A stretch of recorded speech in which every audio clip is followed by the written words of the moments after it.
I know you guys have been seeing this video circle around the internet for the past few days, and when I watched it, I was in utter shock by the way the police reacted to the video, all the way to how the frat leader guy, or whatever he is, was talking to the cop. Like, this crazy, bro. Let me show y'all the clip right quick. Go over there. Yeah, just listen. Why are you over here? Why are you making things difficult? I'm talking to him right now. I'm not. Why are you making things I'm talking to difficult? my fucking friend. No, you're not. I'm talking to him. You need to go back over there. Sleep on that then? Got it. I'll stand right here. I don't know why you're being so difficult. I'm not. You are. You guys can fucking leave. How about that? No, we are not. There's no fire. There's also fire code violations. Is it? There's hazing It's a going fucking on. basement. There's no hazing. Oh, yeah. No, it's not. Okay. I'm done talking to you. So, again, what's going on? I already told you, sir. I don't really know. I just came by. I have a bunch of buddies that live here. They're playing some Call of Duty Zombies. Down here? No, up in his room. Okay. Again, what are you doing down here? Well, I came down here after the fact. I was just chilling in the kitchen. After the fact of what? After we played COD Zombies, Uh-huh. I came down here and I was just chilling in the kitchen with my buddy. And all these guys shirtless, standing up against the walls with blindfolds doesn't kind of raise your suspicion? Nope. When I watched this body cam video from the fraternity house, what stands out to me isn't just the hazing. It's the way the police interact with the students and what that says about privilege in America.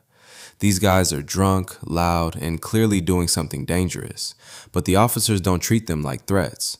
The tone stays calm. Nobody's getting slammed to the ground. Nobody's being shouted at like their life is on the line.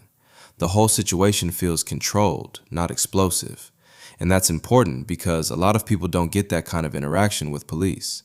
These students don't walk into that moment worrying they might get shot.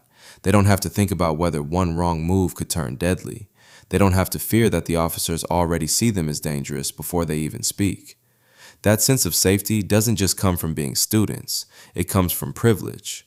They're in a wealthy environment, they're part of a fraternity, and most importantly, they're white. Privilege here isn't about them getting special rewards, it's about what they don't have to fear. They don't have to fear being assumed criminal. They don't have to fear immediate violence. They don't have to fear that this one night could destroy their future. Instead, they're treated like kids who made a bad decision, not like threats that need to be controlled. This video shows how race and class shape the way authority responds, because in other communities, the exact same situation could look very different. The same noise, the same alcohol, the same chaos, but a much faster escalation. So the point isn't that these students deserved harsher treatment. The point is that everyone deserves this level of calm and safety when dealing with police. And when only certain groups consistently get that treatment, that's what we call privilege. But there's another layer to this that matters too. Think about how comfortable these students seem in the presence of police. They talk casually, some of them joke, their body language isn't defensive or fearful. That confidence doesn't come from nowhere. It comes from growing up in a world where authority usually works in your favor, not against you. For a lot of people, especially Black Americans, interactions with police are taught differently from a young age. Parents sit their kids down and explain how to survive a traffic stop. They explain how to keep your hands visible, how not to speak too fast, how not to reach for anything suddenly. That's not paranoia, that's lived experience. But in this video, you don't see that kind of fear. You see the opposite. You see young men who expect the situation to end with a warning, not a record, with a lecture, not violence. That expectation itself is part of privilege. Wealth plays a role here too. These students are part of a university environment, likely from families with resources, connections, and safety nets. If something does go wrong, they have lawyers, they have parents who can intervene, they have institutions that want to protect their reputation. That cushion changes how consequences feel. If you know you have people and systems ready to catch you, you move differently. You speak differently. You take risks differently. Why privilege isn't just about race, and it isn't just about money. It's about how those things combine to shape how the world responds to you. At a place like the University of Iowa, fraternities like Alpha Delta Phi are part of a long tradition tied to influence, networking, and social power. That history doesn't disappear in a moment like this. It quietly shapes how people interpret what they're seeing. Instead of seeing a house full of potential criminals, authorities often see students who made a mistake. Instead of seeing danger, they see immaturity. Instead of assuming the worst, they assume the situation can be managed. That assumption is powerful because assumptions shape outcomes. If officers enter a scene expecting violence, they act differently. If they expect disrespect, they react faster. If they expect danger, they escalate sooner. But when they expect cooperation, they allow space for calm. And calm keeps situations from spiraling. So what this video really shows is how perception works. Not just what happened in that house, but how the people involved were read by the system responding to them. Privilege often works invisibly like that. It doesn't announce itself. It shows up in tone of voice, in patience, in the benefit of the doubt. It shows up in the space you're given to explain yourself. And the hardest part about privilege is that if you have it, it can feel normal. There's also something important about how mistakes are framed in situations like this. In this video, the behavior inside the house is treated like bad judgment. It's seen as reckless, immature, maybe even stupid, but still human. The assumption is that these are young people learning a lesson.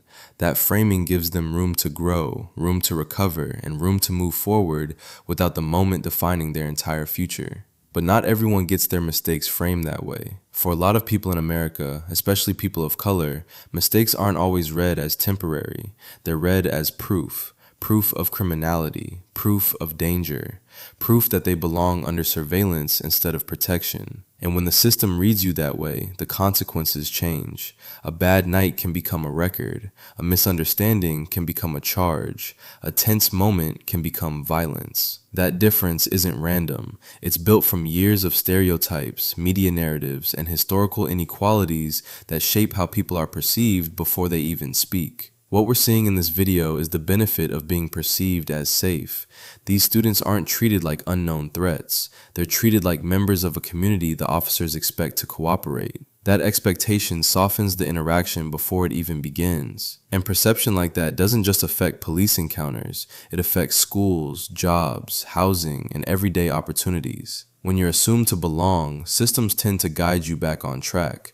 When you're assumed to be a problem, systems tend to push you further out. That's why conversations about privilege aren't really about blaming individuals. They're about recognizing patterns. Nobody in this video woke up thinking, I have privilege today. That's not how it works. Privilege is structural. It's baked into environments, institutions, and expectations. It shows up in how people are greeted, how much patience they're given, and how easily they're forgiven. And one of the biggest signs of privilege is the freedom to make mistakes without fearing permanent consequences. That freedom shapes confidence. It shapes risk-taking. It shapes how safe you feel moving through the world. When you know one mistake won't define your life, you move differently, you speak differently, you interact with authority differently. That's why moments like this matter to talk about, not because this one incident is the whole story, but because it reflects a larger pattern in American life. At institutions like the University of Iowa and campuses across the country,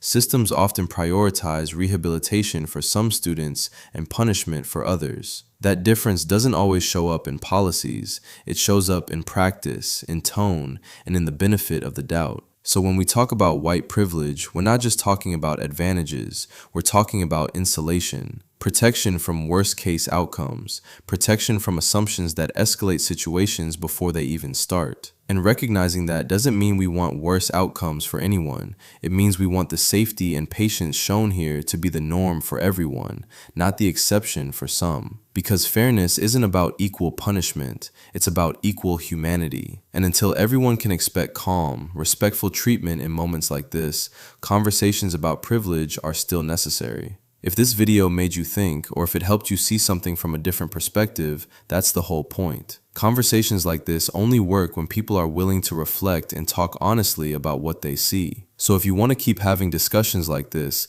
make sure you like the video, drop a comment with your thoughts, and subscribe for more content breaking down real moments and what they reveal about the world around us. Thanks for watching.